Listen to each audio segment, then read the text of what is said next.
It is book mail time. I am a male. These are some books. That's not the point, but these are some books that arrived in the month of July. Although I wanted to start by talking about this book, which actually I went into Waterstones the other day. The bookseller was like, Jack, I've seen your videos. You need to read this book. He was like, I promise you, ask 0 questions, just buy it. You need to read this book. You are going to love it. He's like, I've watched your videos. I just know this is gonna end up being one of your favorite books. And it was so compelling that I was like, at the counter before we could even finish having the conversation. I was like, I'm buying it. And my friend who I was with also bought it. That's how compelling it was. And we ended up having a really nice chat about books and reading, and that was just the best thing ever, to get a personalized book recommendation from a bookstore worker in Waterstones. So shout out to him, you know who you are. Thank you so much for this recommendation. In her cramped New York apartment, a mother wilts beneath the intense August heat. And the heat in New York is stifling, it's crazy. Struggling to adapt to her role as the silent interpreter of her newborn baby's needs. The walls of her home seem to press ever closer as she thinks about what she has left behind. She knows there was a life before motherhood, if only she could remember what it felt like. A lifeline emerges in the unexpected form of Peter, her ailing upstairs neighbour, who hushes the baby with his oxygen tank in tow. Both are confined to the oppressive apartment building, both are running out of time. Ooh, okay. It's described as brilliant, essential, and surprisingly thrilling by the New York Times. And I even got a signed copy. They had a signed copy at the counter. So I picked up this book the other day. It's by Sylvia Molnar. I'm very excited about it. And I'm intrigued by this dynamic between 2 people who maybe wouldn't normally have come into contact. Well, I guess there's a third person too, because the baby is also there. So kind of an interesting dynamic between those 3 people. And now let's open some of these, shall we? Okay, so you will have noticed that this one is already open, and I saw that there was a tote bag in it and that it was from Charco Press, who I love, a really amazing husband and wife duo based in Edinburgh who publish incredible South American literature. And as soon as I realized that I had a package from Charco Press, I was like, we have to film this. We have to film this because I know what this is. I'm gonna scream. This is a very exciting day. Well, firstly, hello tote bag. I have a really lovely baby blue tote bag from Charco Press as well, which I take everywhere with me. This is now being added to the collection. I love that green. And then on the back we have The Cemetery of Untold Stories by Julia Alvarez. That is stunning. And then, oh my gosh, this is from one of my favorite authors. The fact that it's wrapped, all I can see is a little fly, and I know exactly what this is. This is the new Claudia Pinheiro book. I'm very, very excited about it. I love Claudia Pinheiro. I've read 2 of her books and I rated both of them 5 stars, Elena Knows and A Little Luck. And now it's time for what could potentially be 3 for 3, a third Claudia Pinheiro book. Oh my god, I'm so excited. Oh, a letter. Dear Jack, it's here. A new book by Claudia Pinheiro. We couldn't get it signed for you this time, but we hope you'll love it all the same. Much love and hugs from the Charco Press team. So basically, last time a Claudia Pinheiro book came out, because I loved Elena Knows so much, they sent the book all the way to Argentina for her to sign, and then she sent it back to me, which was so incredibly sweet of them to do. That like made my year, but just receiving an early copy of this book. Time of the Flies, translated by Frances Riddle from the author of Elena Knows, International Booker finalist. 15 years after killing her husband's lover, Inez is released from prison and left to put together a new life. Her old friend is out too, and together they've started a pest control and private investigation business. By women, for women. But Senora Bonar, one of her clients, wants Inez to do more than kill bugs. She wants her expertise and her criminal past to help her get her revenge on someone.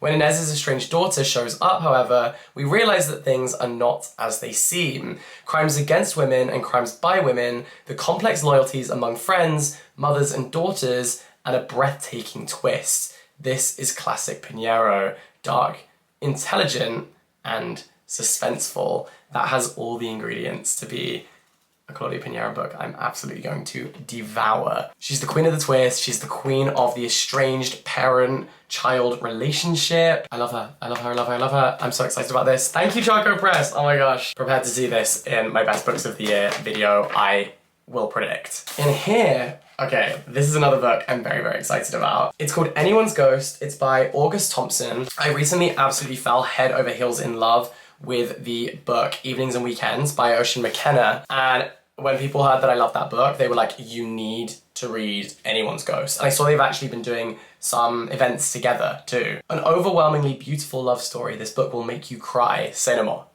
Say no more. The lonely life of 15-year-old Theron David Alden is transformed when he meets Jake. Older, cooler, more confident, and startlingly beautiful Jake. He likes the same bands, the same drugs, and has the same drive to oblivion. Over the course of 2 decades, Theron and Jake get high, drift apart, and are brought hurtling back together until a final collision tears them apart forever. Theron wants Jake, and he wants to be Jake, but is Jake brave enough to want him back? A gorgeous modern love story about the lives that change us and the loves that haunt us. Anyone's Ghost will break your heart. And Maggie Milner, who wrote Couplets, which is one of my favourite poetry books, described it as a ferocious novel of erotic friendship, uncategorizable love, apparently unpronounceable too. Sorry, I really messed that up. Uncategorizable love and vexed masculinity. To read it is to fall more deeply in love with the world. That's my next read. That is my next read. I'm so excited about this. And the back says, it took 3 car crashes to kill Jake. I wonder if that's the first line of the book.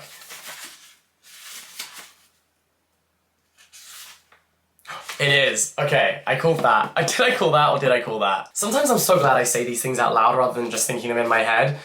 Because you know what? Sometimes I will give myself credit. Sometimes I actually hit the nail on the head. And that is a great opening line. I'm intrigued by this. Okay, in here, oh, I see. This is a fragrance, I think.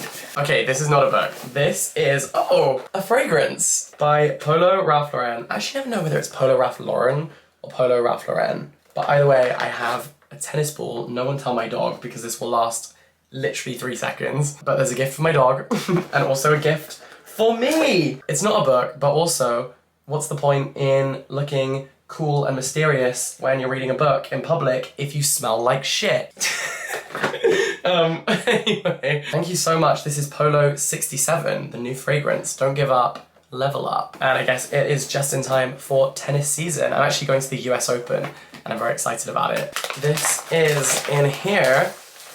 Ooh, oh, it's the paperback edition of OK Days by my friend Jenny Mustard. It's our pleasure to be sending you a paperback copy of OK Days and Watermelon Sweets. Oh yeah, oh yeah. Because life, like love, is both sour and sweet. We hope you enjoy. Oh, that is smart. Sam is 28, Swedish, carefree and chaotic. Over the course of 3 sticky summer months in London, she falls hard for Lucas. Lucas, 27, sensitive and calm, is struggling to get a foothold in the adult world. Sam is a gorgeous distraction. But you can only avoid reality for so long. Nobody can be this happy forever, can they? OK Days is the story of 2 people trying to hold the pieces of their life together while also holding on to each other. And Natasha Brown says, this is a beautifully observed portrait of self-discovery and uncertain love. And it's such a beautiful copy as well. Oh, love it. Thank you, Jenny. Nice. What could this be? Oh, we have a patch. Oh, which I've dropped. I am such a Butterfingers man. Jesus, every time. Serving horror for 60 years. Okay, fun. So this is Ramsey. Wait, this is, oh, okay, hold on. This is The Incubations by Ramsey Campbell. I guess that was the original cover, released with new introductions by Ramsey himself to celebrate 60 years since his first published book. Okay, cool. Thank you very much. I want the patch would actually considerably improve my very boring t-shirt. If anyone knows how to get a patch onto my t-shirt, please let me know. I feel like when I was in the Cub Scouts I would have known how to do that, but I don't know now. Oh, okay.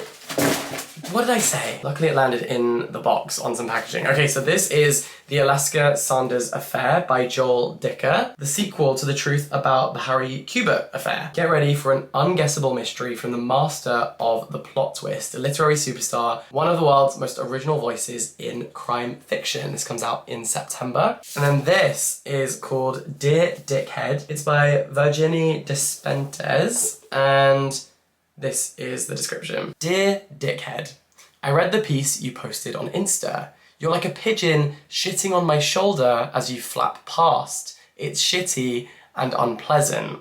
Wow, wow, wow. I'm a pissy little panty waist. No one loves me, so I whimper like a chihuahua in the hope someone will notice me. Congratulations, you've had your 15 minutes of fame. You want proof? Here I am writing to you. This is insane. Rebecca Latte is a famous actress in her 50s, perhaps past the peak of her career. Oscar Jayak is a middle-aged, moderately successful author who, in the wake of the Me Too movement, has been accused of sexual harassment by his former publicist turned feminist blogger, Zoe Katana. When Oscar insults Rebecca's appearance on Instagram, she sends a scorching reply and the pair fall into a spiral of mutual antipathy. In back-and-forth emails, they vie for the last word, feeling common ground in their experiences of addiction, assessing the changing world around them as COVID locks down Paris, and reluctantly beginning to lean on one another. There's so much going on here, this is so interesting. This is a novel of rage, irreverence, and vulnerability, exploring aging, gender, privilege, addiction, and consent. Dear Dickhead is an excoriating encapsulation of our times and of the broken human beings trying to make sense of it. Okay, that sounds like a wild ride and one I am ready to buckle in for. Oh, this is a book I've really been wanting to read. It's called Lobster. It's by Holly McNish. Lobster and Other Things I'm Learning to Love. Energizing, fearless, and joyful, says Sarah Pascoe. As people, we are capable of both love and hate, amazement and disgust, fun and misery. So why do we live in a world that is constantly nudging us to hate both ourselves and others? In this brand new collection, Holly McNish brings her inimitable blend of poetry and prose to question all the warped and wily ways we've been taught to hate, and if we might learn to love again. Lots of comedians have reviewed this saying it's very funny. Giovanna Fletcher says this is the perfect book about life to make you question what you think is true. I wish I could have read it sooner. That's Lobster. And then the final delivery in this book mail was this. Oh, You're Embarrassing Yourself by Desiree Akhavan. Stories of love, lust, and movies. This really reminds me of the cover of The Rachel Incident. I don't know why tapping myself in the face was gonna help me remember that, but it worked. When it comes to shame, award-winning filmmaker and director Desiree Akhavan knows what she's talking about. Whether it's winning the title of the ugliest girl at her high school, acquiescing to the nose job she was lovingly forced into by her Iranian parents, or losing her virginity to a cokehead she met in a support group for cutters. With all the humour and vulnerability of Jeanette McCurdy and the warmth and nuance of Gia Tolentino, You're Embarrassing Yourself is equal parts funny and heartfelt, charting an artist's journey from outcast to overnight indie darling to somewhat self-aware adult woman. Cool. What did Desiree Akhavan write? Did she write Ugly Betty? Okay, Desiree is best known for her feature film debut, Appropriate Behaviour, and her 2018 film, The Miseducation of Cameron Post. Sounds very interesting. Thank you so, so much. And that is my little book haul for you today. Thank you so much for watching. All the best. Stay in touch. Have a wonderful day. And I'll catch you very, very soon. Bye-bye. Love ya.